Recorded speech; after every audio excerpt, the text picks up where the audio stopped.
Well, welcome to January in 2025.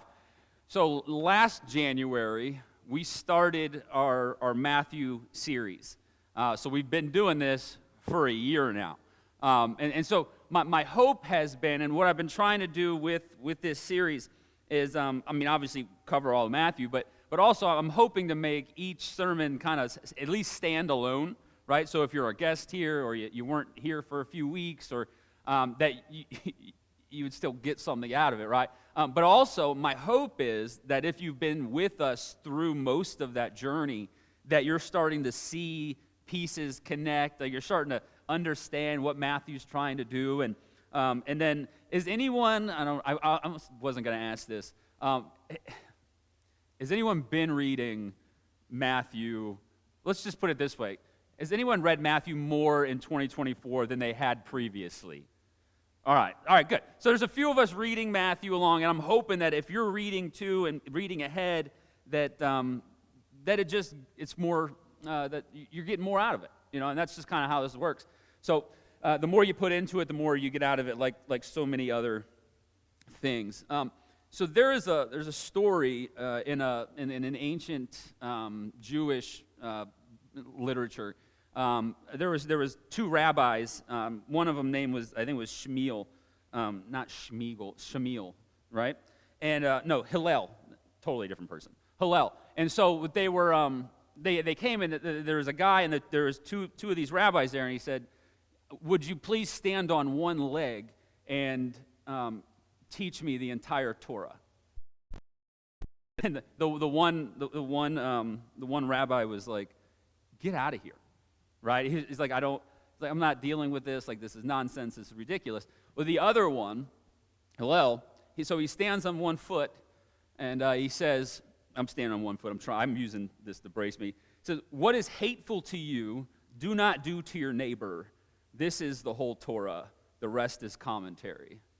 And he put his foot down.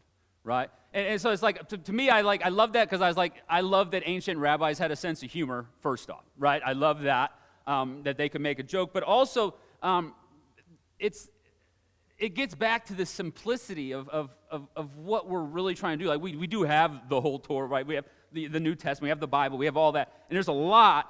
But what the rabbi was doing there is also what Jesus is doing in the passage that we're going to cover today. And so the passage today, and I say passage because I just mean one verse. I know I sent Brendan like 10 verses, and I didn't make it past the first verse. So we'll cover that, the rest of it, next week. So it's the golden rule, all right? So you can find yourself in find a passage in Matthew chapter 7, and so what Jesus is going to do with it is it summarizes what we've been talking about when we talk about the Sermon on the Mount. We find that the golden rule is basically a summary of what we've been doing. And so the verse goes like this. You've probably heard it before. In everything, someone say everything.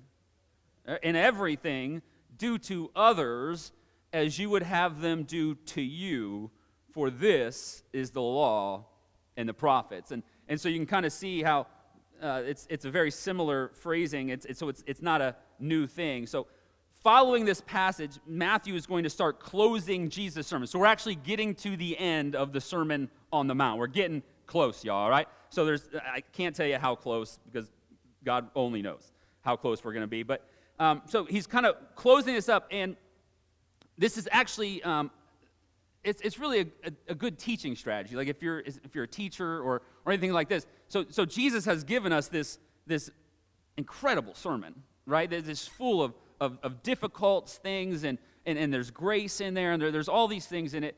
And what he does at the end, and like you should, if you're an orator, or he brings it kind of down. Like, what are you going to walk away with?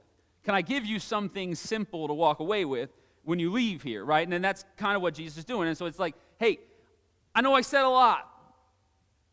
Treat other people like you want to be treated, and it'll all kind of flow from that. And what's interesting, and I never picked up on this. So as this idea of the law and the prophets, right? That's kind of the Old Testament. It's the regulations and all these things for the Jews. Well, what Jesus does here is he kind of brackets the body of his message. So if you go back to Matthew 5, verse 17, this is early on in the message. So you had the opening, and then you have kind of this secondary opening where it says, Matthew 5:17, "Do not think that I have come to abolish the law or the prophets. I have come not to abolish, but to fulfill." Right? And so Jesus begins this message about the law and all these different, because remember he's talking about, you've heard this in the law, but I say this, right? So before he gets into all of those things, he's going, I'm going to fulfill the law. And then when you get to the end, he goes, that's what it is. That's the law and the prophets. It's love others, treat others as you want to be treated. And I think I've said this before. When I was a teenager, I used to, I'd get on Yahoo Answers. Does that exist? I don't even know if it exists anymore. And I would just argue with atheists. That was what I did for kicks and giggles as a teenager. I don't know. All right, so you're like, yeah, we believe you. It's like, so that was what. So I was doing that, and I remember one person that really kind of crushed me. He said, Jesus didn't come up with the golden rule, and I thought, I don't like that. That's what I always thought. And so come to find out, very right. I was completely wrong, and sometimes we're wrong, but it actually goes way back. You can go back. The law was about 300 years before Jesus. So there's a book, and I don't know if you have your Bibles, you might not have this book in your Bible. It's Tobit, all right, and so it's actually in the Apocrypha.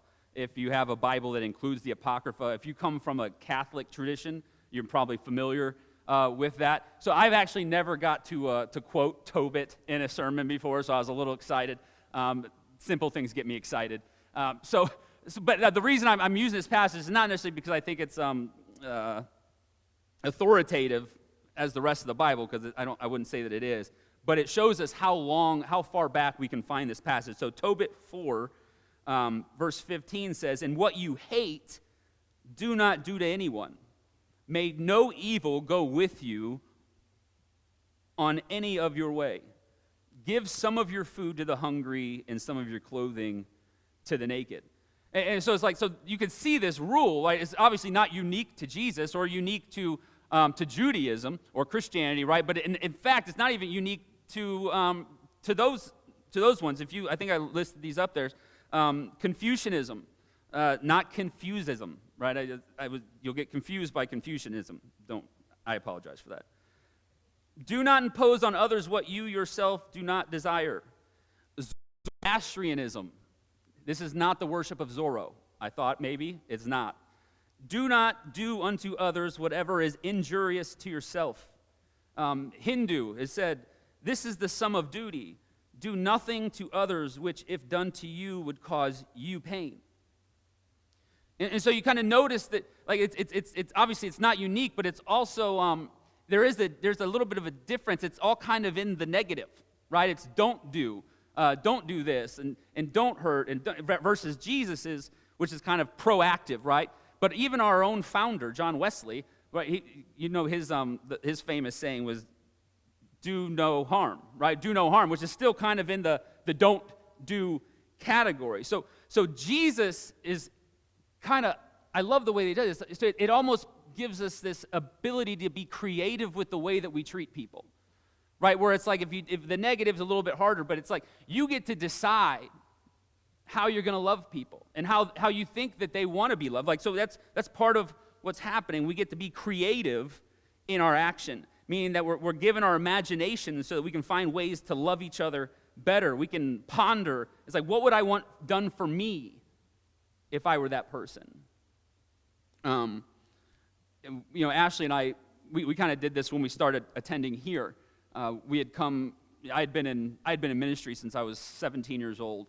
And before we came here, we had taken a little break. We were still serving in a church, but we came here and we thought, if we're going to join a church, and once we decided to join this church, we thought, well, what is our role here? Like what is God, not asking the church what our role is, but asking God, like, God, what do you want us here to do? And it was a really quick answer. It was be the member that you wish you had when you were pastoring. That was what God put on our hearts. And I was like, okay, so we would just try to be creative, and we would, how can we serve the pastors, right? How can we love on the pastors? And that was unique to me because I know what pastors go through, right? Because I've been doing it for so long. So we all have this different way of knowing, like we have a unique way of knowing things about people that not all of us know. I don't know if that made sense, but you know how to love you, or hopefully you do. You might not, actually. We're going to get to that in a second. But who could you uniquely love on a regular basis? And it doesn't have to be someone that, because we focus, very much on the down and out, the marginalized, the ostracized, whatever word you want to use for it. But oftentimes, some of the people that are in the most need are very good at hiding it, right? They put on, they're professional smilers. And so they often get overlooked as in need. And so what you can do is like, man, if you know how you want to be loved, you can go find someone that might need loved in the same way and just carve out time once a month. Carve out time and maybe carve out some cash, right, once a month to just go love someone that you believe needs it, all right? And that's just a little bit of the challenge here. And so the golden rule, though, it isn't perfect in and of itself. It's contextual to some degree. So if you don't know how to love yourself, then how are you going to love others well? Right? If you don't know how to love yourself, and so try this. If someone asked you, how could I love you this week? If you were asked that question, do you have a response?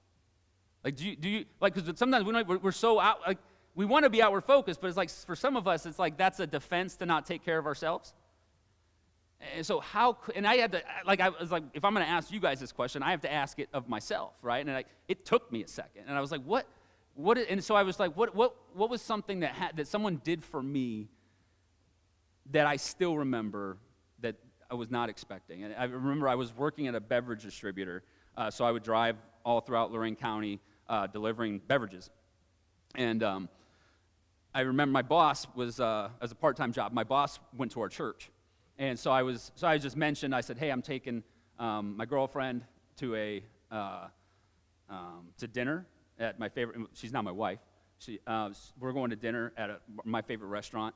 And so he goes, oh, nice, it's just a real quick conversation. And so I get there that night, and he had the owner, who was a client, right, bought us a nice bottle of wine. It was sitting at our table, enjoy your date, with a little note. It was like, that took him like 10 minutes, right? And it took him almost no money because he owns a beverage distributor, right? So it's like it didn't cost him a lot, but like I remember that all the time, right? I remember that all the time because it wasn't something I asked for, but it was like, oh my gosh, someone just thought of me, someone just loved me, right? And so that's, do you know? Like, do you know how you could be loved? Because it's a good question. Because once you know how you could be loved, then you can begin to work on loving others. I think the other thing that we have to understand about the golden rule is that it goes a little deeper than just do what I want done to me. It's a little deeper than that, because it's like, if you, for instance, someone might say, if I had done that, I would want someone to slap some sense into me.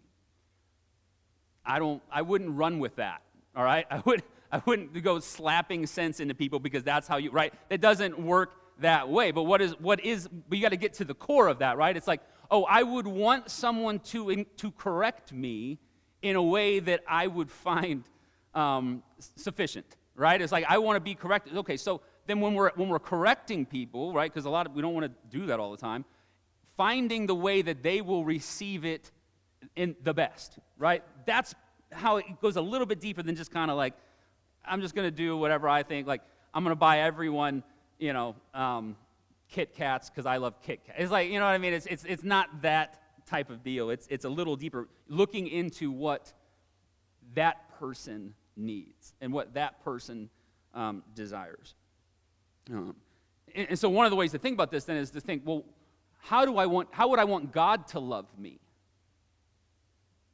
Right? How would I want God to love me? You got an answer to that? Is that a yes? I love it. Yes, right? So how would I want God to love me? And so there's this passage in John chapter 1, verse 14. It says, "And the Word became flesh and lived among us, and we have seen his glory, the glory as of a Father's only Son, full of grace and truth." And so we have a God that is full of grace and truth. And so here's the thing. So when we are dealing with God, what do we want? Which side? Give me that grace, right? It's like when I'm working with God, it's like, God, grace. I need grace. But when other people screw up, I'm like, God, they need some truth, right? It's like we want to give other people the truth and take the grace in on ourselves. And it's like, so if I want God to give me grace, then I should also live in a way that I'm giving grace to others. That I'm always, it's not, and don't hear what I'm not saying. I'm not saying never give people truth, right? But I'm saying I think faulting on the side of grace is a good way to aim, is a good thing to aim at, right? Because that's what we want God to do to us, and God does fault on the side of grace, I believe, for us many times. At least I know in my life. Amen? Yeah, a few of us. So our lives, my voice squeaked, going through puberty. Our lives should be defined by grace, right? That you can go through this entire Sermon on the Mount and find the golden rule at play. It's like, right, don't hate because you don't want to be hated. Don't cheat because you wouldn't want to be cheated on. Don't gloat about how you're helping people because you wouldn't want someone gloating about how they helped you, right? It's like when someone gives, like when, I don't know if you did this. I was a hand-me-down like kid, like growing up, like where you got just bags of clothes that came from people I didn't know, right? The worst thing was when someone goes, "Oh, that used to be mine." You know, it's like, I don't really want people knowing that I'm wearing your old clothes, but thank you. You know, it's like that. Like, so we don't want that, so don't do it to others. Remember in Matthew 5, verse 23. There's a passage that said, "So when you're offering your gift at the altar, remember that your brother or sister has something against you, leave your gift there before the altar and go first, be reconciled to your brother or sister, and then come and offer your gift." It's like, so if you're waiting for someone to apologize to you, then by definition of the golden rule, you are to be the one to go and try to make it right, because that's what you're waiting for them to do. Right? If you want them to make things right with you, then it's like our role, and it should be, and this is what defines us as Christians, is we're the ones that make the move. Because God's the one that made the move. And we are supposed to imitate Jesus, and Jesus made the first move. Right? And so we do the same thing because that's what we would want done for us. And so we are relationship healers. We're peacemakers. That's who we're called to be. You can also see the golden rule can really get a little twisted also, because it doesn't just work for individuals, but organizationally. As a church, as a denomination, you can do this. And there was so imagine, I'm going to make sure I say this right. If you were to take this rule at its surface, then there's a lot of damage that can be done. So imagine a white Christian settler, okay? Commissioned to evangelize the world. All right, and that's what a lot of people have, right? They ask the question: if I was one of these people, maybe in a tribe or a jungle, right? Because what do people with power believe? That they're right, right? That they're right, and so what if you go into some of these places going, okay, I have the power and I'm right, Now, if I was you, I would want me to make you like me, right? It's like, and that's what we've done for a long time when we've evangelized the world. We've tried to make other people like us rather than make other people like Jesus, right? And so because we're going, well, that's how I think I would want to be treated. I would want to be like you. And so we remove the context, the cultural context from serving people and reaching people, because instead of trying to make them like us, we ought to be trying to make them like Jesus, because that's ultimately what I want. I don't want to be like you. I want to be like Jesus, right? And so that's what we're always trying to do. This actually happened. I think it was General Conference, which is like a big conference for the Methodist Church, 2012. There was a disparity, and so what happened was the Methodist Church allowed the Native Methodist Church, like Native Americans Methodist Church, to lead worship. And so they used all of their cultural drums and their cultural hairdress, and head dressings and all the things that come with Native Americans. Well, what happened was the African church, Methodist Church, said, hey, when you evangelized us, you made us basically become white people. But now you're letting them do whatever they want. It's like, well, here's what happened. We got better at reaching people, right? It's like we apologize for the way we have done things and always trying to make people like white people, right? But that's what we thought, because the golden rule had said, well, that's what I would want, right? And so you can see on the surface of it, if you don't really think about it, how it can kind of get turned around. And so we have made great strides in fixing those things. So this is what happens when we assume that our way to be Christian is the only way, right? Have you ran in? I mean, I came from a very small denomination, and I didn't realize that everyone did things differently. I never left my little box. It was just in there, like everyone does this the same. We're more right than everyone else, but that's how we tend to think. But at some point down the road, we opened our eyes to what Jesus was doing among tribal people without us, right? And so treating others as we want to be treated means preserving the important aspects of their culture also. The important aspects of their lives, not trying to make them like me, but trying to make them like Jesus in their context. And so the principle applies to any application of the golden rule, which is always the case. Don't assume that people want to become you, or that you are the ideal of which people should point. And I know that's not easy, right? Because we always kind of think, well, if I don't want to, I'll leave it as is. So there was a theologian named, I'm going to mess his name up, Schlatter, all right? I'm not going to spell it. He said this about the golden rule. He said, this rule liberates the church from the reign of experts. It liberates the church from the reign of experts. So it's the simplicity of the rule that makes it so powerful, right? That you can't be tricked into doing something else. Like someone can't come up and go, well, actually what Jesus meant, right? It's like you can't do that to this passage, right? It's like, no, Jesus meant love people like you want to be loved. And so the simplicity allows us to kind of make it our own, and it is our ethos as Jesus followers. John 13:34 says this. It says, I give you a new command, that you love one another. Just as I have loved you, you should also love one another.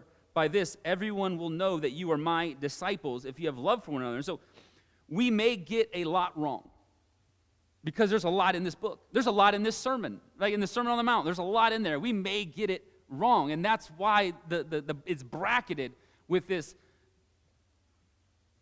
simplicity of love, to just treat other people like you want to be treated. That's what defines. That's what we ought to be defined as, and that's how we should be seen, as people that are about love and about justice. Like justice, so many things come into play with the golden rule, right? It's like I would want someone fighting for my justice, if I was down and out. If someone was abusing me or taking, I would want someone to fight for me. I would want someone that is in power to go do something about it. And so that's why we do those things, because that's what we would want done for us. And I didn't think I could preach a whole message on one verse, but it was one of those that I just couldn't move beyond it. It was, I actually thought about skipping it. I was like, everyone knows this verse, I think we got this. But there's so much to it, and it's so simple at the same time. And that's Jesus also. There's like so much to Jesus, but he's also so simple. So